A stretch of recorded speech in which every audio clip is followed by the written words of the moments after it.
And welcome into this edition of The Garden Doctor here on WBEV. Once again, joining us is the man who has the answers to any garden-related questions you have, Dick Zondag from Jung Garden Center in Randolph. Good morning, Dick. Good morning, John. How are we doing on what is finally a sunny day? Yeah, it's A little cold. a little cold, but sunny. Yeah. I thought we'd talk this morning a little bit about vegetable gardening because it's getting close to that time. In fact, there are some vegetables that can be planted right now, even though it's kind of cold. Beets, carrots, turnips, in addition to radishes and your cool crops like cabbage, cauliflower, and Brussels sprouts.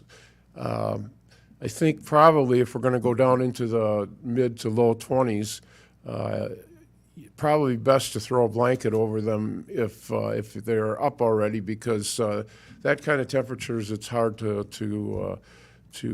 for the plants to survive. But onions can also be planted now, and of course we talked about potatoes.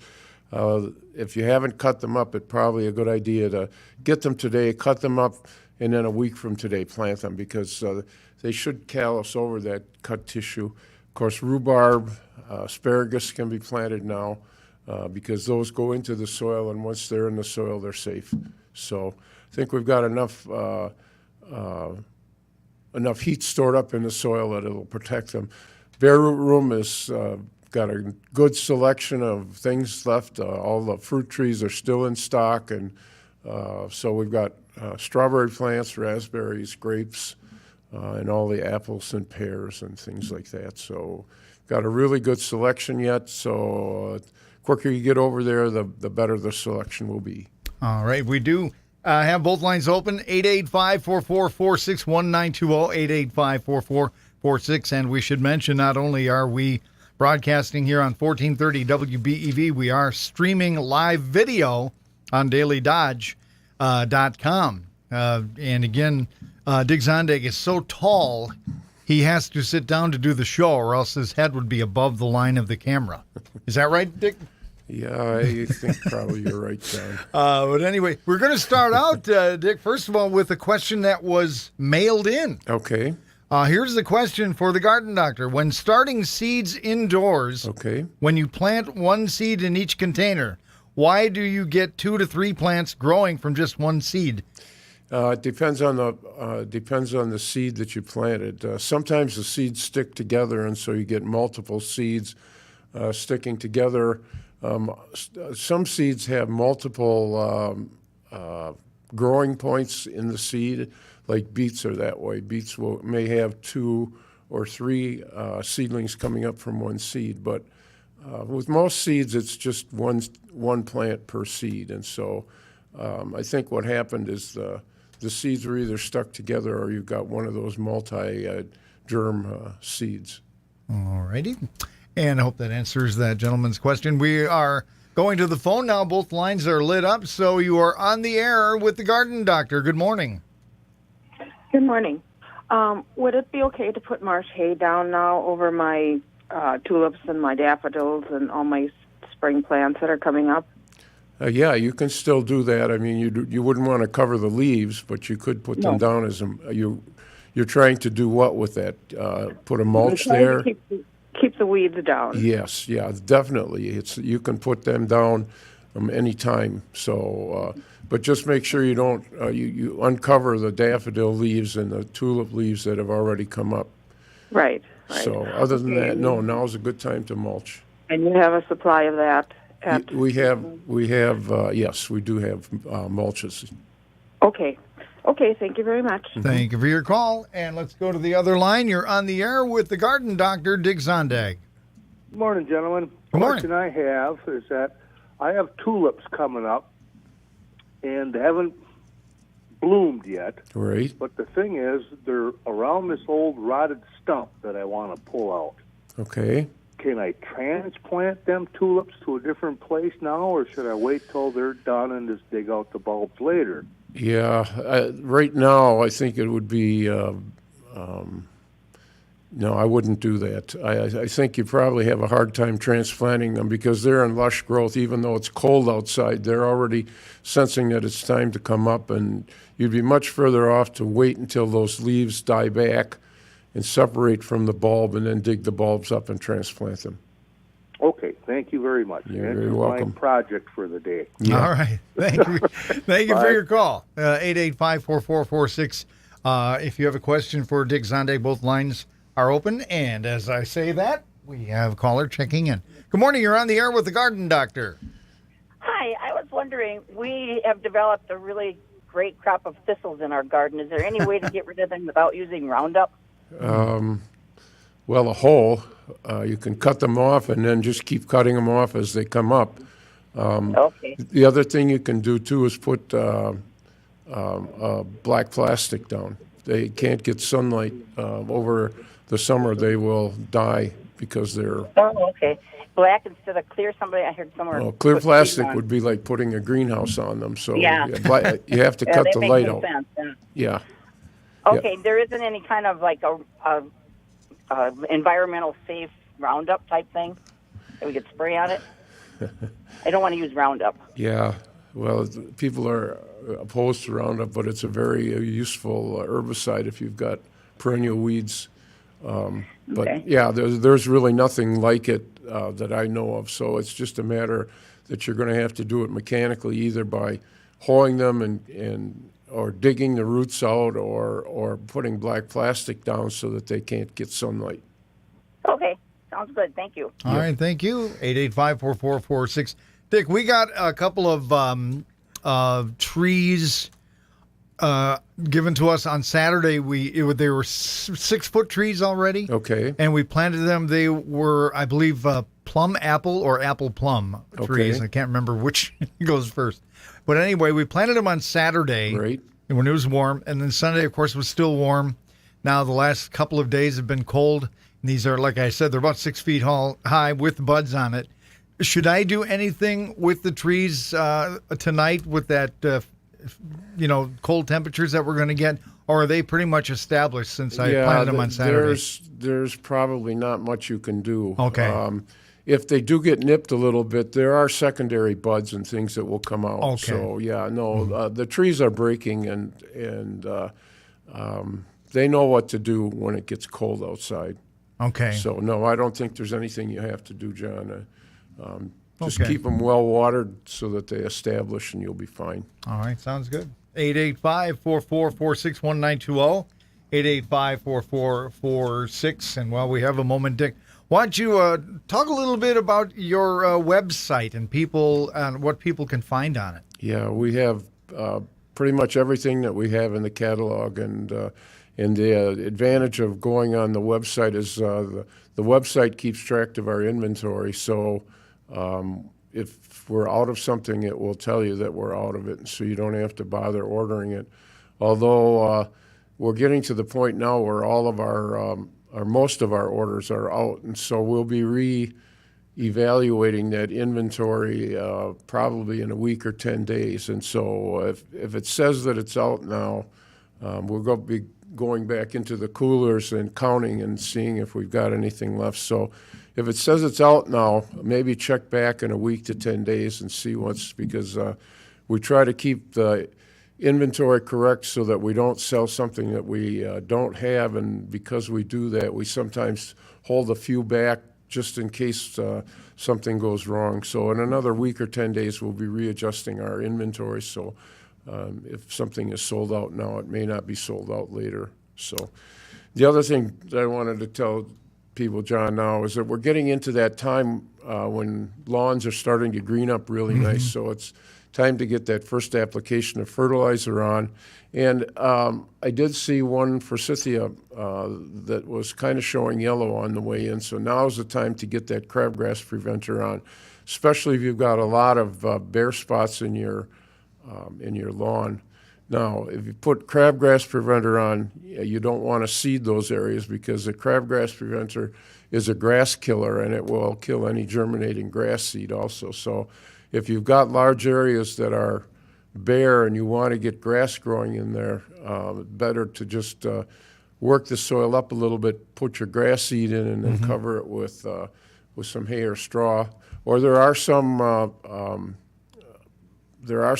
preparations of lawn seed where they have the mulch included in the seed is embedded in the mulch, and so you just put it on and wet it, and then it germinates very nicely that way too. All right. We do have both lines lit up, 885-4446. This is The Garden Doctor here on 1430 WBEV and streaming live video on dailydodge.com. Let's go back to the callers. Good morning. You're on the air with Dig Zondag. Hi, good morning. I ordered last year some tater tot arborvitae Okay. and planted them, of course, and they look dead right Oh, now. really? Yeah, they're all brown. So do I have to dig them out and bring them back for a refund, or how does this work? Well, the guarantee is through September. So, I mean, we can give you some adjustment on that, but yeah, bring them into the garden center and they'll take care of you there. Okay. One in thing other I'll words, tell dig you 'em though, out. with arborvitaes and yews and things like that, the first winter it's quite important to just cover them with a single layer of burlap, which will prevent the wind from drying them out. You know, they have to get the roots down and growing well and water them in the fall pretty heavily so that they take in as much water as possible. And then the first year, put a single layer of burlap over them, and that will prevent the burning that you're getting. Uh-huh. Okay. Yeah, I didn't do that, but I did put some, I had other flowers, annuals and things, and I did cover them with some of those things that were pulled out. So they did have a little protection, and they're close to the house, too. But anyway, they're not looking so good right now. So, okay, I will do that. Okay. I'll Thank you. remove them and bring them along. Thank you. Thank you for your call. Let's go to the other line. You're on the air with The Garden Doctor. Go ahead. You're on the air. Is anybody home?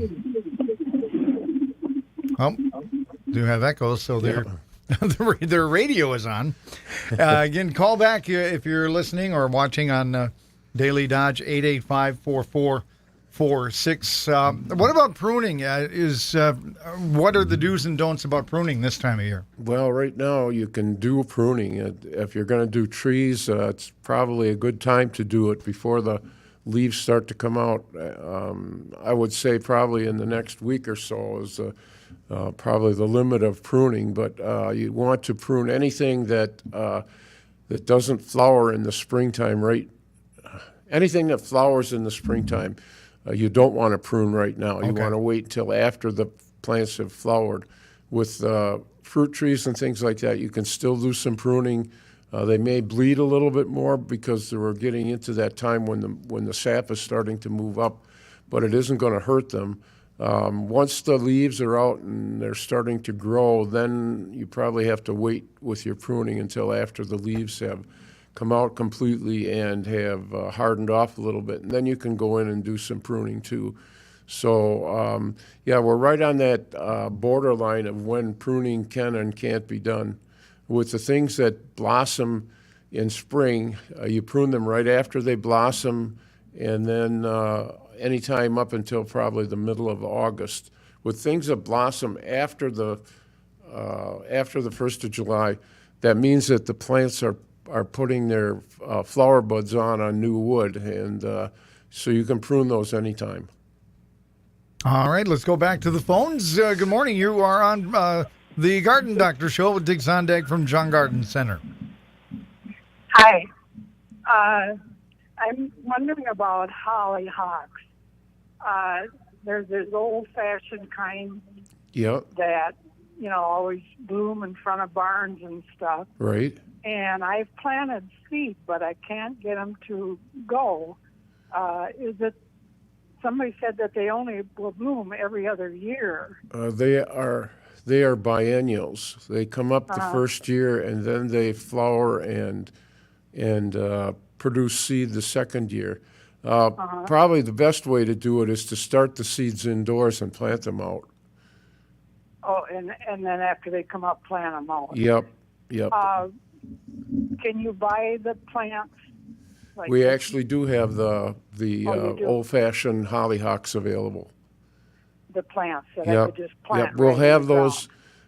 We haven't gotten the perennials out yet, and the annuals either. I think probably in another week to 10 days we'll have everything available. We're kind of apprehensive about bringing things out of the greenhouse right now because of the Right. cold weather. But once the cold weather has disappeared, we'll have all the perennials and tomato plants and pepper plants like I brought along So today if I- out. And If I would buy the plant from you and I plant it this year, it You- should bloom this year, you should get some flowers this year. Yep. and then they won't flower next year. Well, what'll happen is the seed will fall to the ground and it will germinate, and depends on when that happens because sometimes they'll vernalize over the winter. So yeah, you could get them every year, and if not, you may get a succession of bloom. Okay, Okay. thank you very much. Thank you for your call. Appreciate it. 885-4446, the number to call if you want to get on the air with Dick Zondag from Jung Garden Center in Randolph. Let's take our next caller. You're on the air. Thanks, WBEV and the Garden Doctor, for the show. Say, you were talking about Roundup. Could I round up on asparagus? They're not coming up yet, but there's a lot of crabgrass and so on coming up. You can use Roundup as long as the asparagus isn't showing. But I guess what I would tell you to do is to read the label to make sure that it's labeled for that purpose. It would work, but you got to follow the label instructions. That's the law. And so the labels are very extensive, and they will tell you exactly how much to put on and when to put it on. But you've got to remember, Roundup is non-selective. It will kill everything that's green that's there. So if that asparagus comes up and it gets a sniff of Roundup, it's done for. Yeah, So, we use like a straw on top of it right. for the most part, but then the weeds come through Yep. that in the spring, and I don't think the asparagus is coming up yet. Okay, well, be sure it doesn't, because if it does and it's labeled to use on asparagus, it will kill the asparagus as much as the grass. I mean, it's a very effective tool in areas that you want to clean up or you want to get rid of the perennial weeds, but you've got to be very careful with it. Thank you. Thanks for calling. Thank you for your call. And let's go to the other line. You're on the air with the Garden Doctor. Good morning. I got a question. I got a great big garden, a long garden, and it's along a line fence, and there's quack grass that's coming through there from the line fence, and I'm wondering if I can put the preventive on there, if it's going to carry over for my seedlings of planting garden seeds. What do you want to, I'm sorry, I didn't catch what you wanted to do. Well, I want to put preventive crabgrass preventive in the garden. Is that going to work, or is that going to kill my seeds that I'm planting in the garden? It will kill the seeds you're planting in the garden, and it will not prevent the quackgrass, because the quackgrass that you use in gardens is a seed germination killer. And grass comes from an underground root. You're not going to hurt the quackgrass at all, but if you're putting it on seeds, it'll probably kill the germination of the seeds. So that garden weeder that we sell, what I tell people to do is to plant your garden. If you're planting tomatoes and peppers and eggplants and onions and potatoes and things like that, you can treat the soil immediately, because they're plants. They're not going to be touched by that herbicide. But if you're putting it on a place where you're trying to germinate carrots and radishes and things that you plant from seed, what you got to do is wait until the seed is up, till it's germinated, and then you clean it up, and then you put the weed preventer on, because that'll take care of weeds that come from seed after that particular time. The other thing I recommend with that is that you treat part of the garden and don't treat part of the garden, because that weed preventer will kill probably 80 to 90% of the weed seed that comes, but there will always be some escapes. So you want to see whether that's effective or not, and by leaving an area that you don't treat, you'll see whether the herbicide works or not. Okay. So you saying that I should not use it at all? The crabgrass, that's not going to help at all. Quackgrass, it will not. Crabgrass, it will.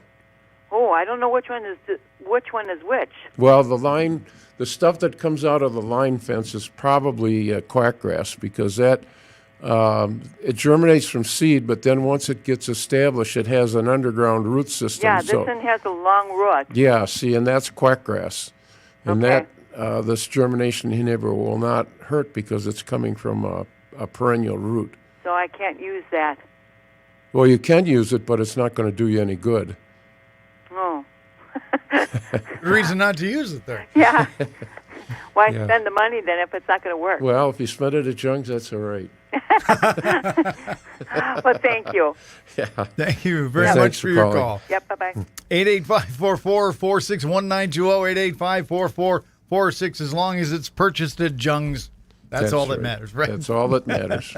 What about, we do have both lines open, folks, 885-4446, and we have time for at least one more caller. But what about maintenance of roses this time of year and rose bushes? Yeah, the roses are starting to show a little bit of growth too, and so what I recommend with roses, uncover them right now, and then you cut back the dead wood, the brown wood, and any real fine twigs, because the best buds to start your roses from are good, sturdy buds that would be down in pencil diameter wood. So, that's what I do. I tie them up, cover them up, and then uncover them now and do some pruning on them and fertilize them, because roses are heavy feeders. They like to be fed all through the summer until about the middle of August, and then you stop. But yeah, you just keep cutting them back, and every flush of growth, you get a new set of flowers. So, yeah, that's what I do with roses. As far as the strawberries are concerned, I have uncovered some of my strawberries to see if I can get some early strawberries, but about 2/3 of my strawberries are still covered with straw. Once they start to push up through that straw, you should get it off. So I would imagine that maybe on the weekend, once we get through this cold snap, I'm probably going to be taking all the straw off my strawberries so they start to grow. All right, let's go back to the phones. One line is open, 885-4446. You're listening to The Garden Doctor on WBEV and streaming live video on Daily Dodge. Let's go back to the phones. Good morning, you're on the air. Hello. I have a question about pole beans. Okay. Are there vegetables that shouldn't be placed near them? Because it seems like when I've planted pole beans, I've had problems with some things growing that otherwise did fine other places. The only thing that I would say is plant your pole beans in the back of the garden so that it doesn't shade the rest of the vegetables. But I don't know of any toxins or things that the pole beans would give off. Because I had Brussels sprouts planted in front of them, and they used to do great until the one year then that I planted the pole beans. And then I was wondering if there was something between the two of them that they didn't like, or something I did wrong. I guess what I would do is fertilize the Brussels sprouts a little more. Okay, but do they no, need it more should water not. than a lot of other plants? Yeah, no, I don't know of anything that would be inhibited by pole beans other than the shading that would happen, because the pole beans can climb pretty significant heights. Oh, yeah, they did. And I like them because then I don't have to get down on the ground to pick them, to pick the beans. But no, I don't know of anything that would cause the plants to be inhibited by pole beans. Okay, great. Thank you. Yep, thanks for calling. Thank you very much for your call. We do have time to sneak one more call in here at 885-4446. Meantime, Dick, what's going on at the store right now? What can people find? We're heavy into the bare root season now, and you can plant bare root out because the plants are still dormant, except the ones that are in pots, of course. We getting so that we're selling a lot of proven winter varieties and things like that, and they're grown in pots that are in the greenhouse. And so if the plant is green right now, you can't plant it out. You have to wait until we get a little warmer weather. But the dormant material can be planted right now, because once the root is below ground, the top will not be injured. So you have fruit trees and things like that. It's best to get them in right now, because that way the plants will have a chance to establish before the warm weather comes. And it takes about a week to 10 days for bare root plants to establish new roots and start taking up water. And then with that, we also encourage people to take along some peat moss or compost to put in the soil, to mix with the soil that you put back around them. There's a new product called mycorrhiza fungi, that also are symbiotic, have symbiotic relationship with some of the root systems of some of the plants, and make a lot of the nutrients more available to the plants. So we have people in the store that can talk about that too. And yeah. We do have another caller. This will be the last call. You got about 1 minute. Go right ahead. Hey, thank you. I finally got pears.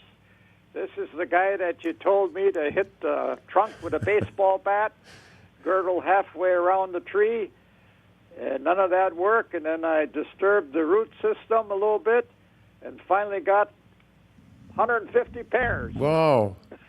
Plant was ready to go. Wow. Yes. So thank you very much. They're both blossoming, and I hope the same happens this year. Yeah. Thank you. What I would do, though, with pears, they tend to be cyclic. So if you get out after the 4th of July, that way you get bigger pears, and they'll fruit every year. Okay. Thank you. Thank you very much. Nice ending on a positive note there, so Dick. The baseball bat works. That's right. Store hours, what you got? Store hours are 8 to 5 Monday through Friday, 8 to 4 on Saturday. Of course, Randolph is not open. The other stores, 9 to 6 Monday through Saturday, and 10 to 4 on Sunday. Always a pleasure to have you along, Dick, and we'll talk to you next week. Thank you, John. All right, and that will take care of the Garden Doctor for today. The preceding episode of The Garden Doctor was originally recorded Wednesday morning and is a paid presentation of Jung's Garden Center.